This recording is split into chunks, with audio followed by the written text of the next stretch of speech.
উত্থানের রাজপথ থেকে সংসদের আসন মাত্র এক বছরেই খোলস পাল্টাচ্ছে জাতীয় নাগরিক পার্টি। মধ্যপন্থার প্রতিশ্রুতি দিয়ে যাত্রা শুরু করা এনসিপি কি তবে আদর্শ হারিয়ে এখন শুধুই ক্ষমতার সমীকরণে ব্যস্ত, নাকি বড় দল হয়ে ওঠার আগেই তারা ঢাকা পড়ে যাচ্ছে জামাতের রাজনৈতিক ছায়ায়? ভাঙন, জোট আর আদর্শিক দোলাচলের এক রোমাঞ্চকর রাজনৈতিক মারপ্যাচ নিয়ে থাকছে এই প্রতিবেদন।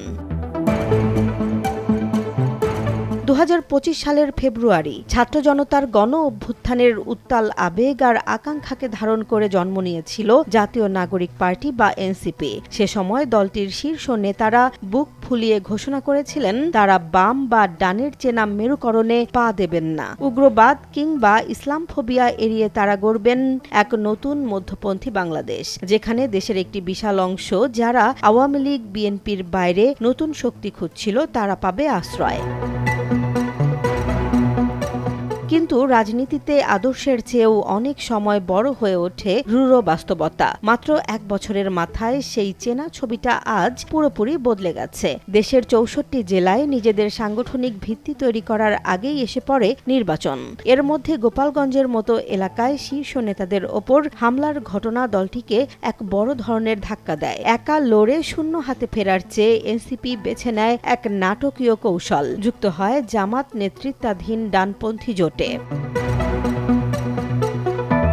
তাই এক নির্বাচনী কৌশলেই কেল্লাফতে। জোটের ছায়ায় এসে সংসদে 6টি আসন লুফে নেয় এনসিপি। দলের শীর্ষ সংগঠকদের দাবি, বাংলাদেশের বাস্তবতায় সংসদে প্রতিনিধি থাকাটাই শেষ কথা। সংসদীয় বিতর্কে তাদের এমপিরা আলো ছড়াচ্ছেন, আলোচনা তৈরি করছেন, কিন্তু প্রশ্ন উঠেছে অন্য জায়গায়। এই 6টি আসনের বিনিময়ে এনসিপি কি তার শুরুর সেই অসাম্প্রদায়িক ও মধ্যপন্থী আদর্শকে কোরবানি দিয়ে দিল?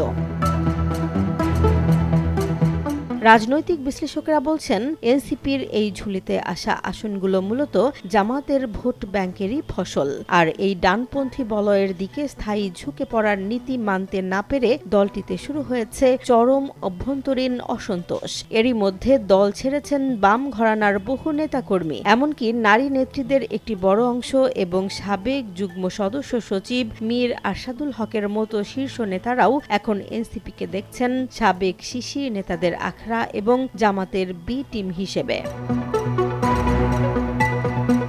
যদিও এনসিপি নেতৃত্ব এই অভিযোগ কঠোরভাবে অস্বীকার করছে। তাদের দাবি, অতীতে বিএনপিও জামাতের সঙ্গে 29 বছর জোট করে বিলীন হয়ে যায়নি। তারা জামুকা বিলের মতো স্পর্শকাতর বিষয়ে সংসদে স্বাধীন অবস্থান নিয়ে প্রমাণ করেছে যে তারা জামাতের ছায়ায় ঢাকা পড়েনি। কিন্তু রাজনীতির ময়দানে একটা প্রবাদ আছে, কৌশল যখন দীর্ঘস্থায়ী হয় তখন সেটাই আদর্শে পরিণত হয়। ভিন্ন ভিন্ন দল থেকে সুযোগ সন্ধানী লোক দলে ভিড়িয়ে এনসিপি কি সত্যিই বড় দল হচ্ছে, নাকি নিজের রাজনৈতিক পরিচয়টাই হারাতে বসেছে, তা সময়ই বলে দেবে। জেসমিন জাহান, নিউজ ডেস্ক, জনবাণী।